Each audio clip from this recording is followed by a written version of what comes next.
여러분 안녕하십니까? 10월 24일 KBS 12시 뉴스입니다. 조국 전 법무장관의 배우자 정경심 교수가 오늘 새벽 구속됐습니다.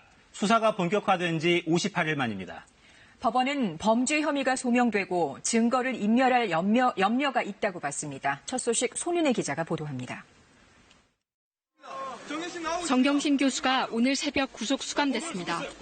검찰이 지난 8월 27일 강제 수사에 나선 지 58일 만입니다.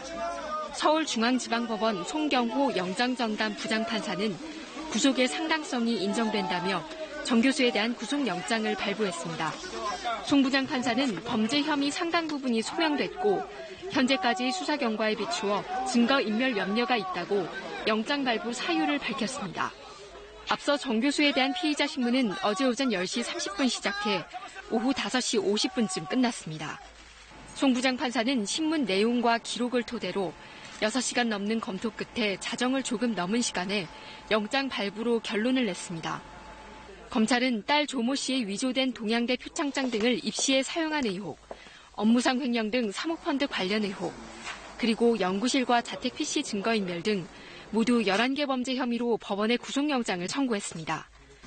앞선 심사에서 검찰은 시각자료까지 준비해 정 교수가 광범위하게 증거를 인멸해 구속수사가 불가피하다는 점을 강조한 것으로 알려졌습니다. 반면 정 교수 측 변호인단은 영장에 적힌 혐의를 모두 부인했습니다.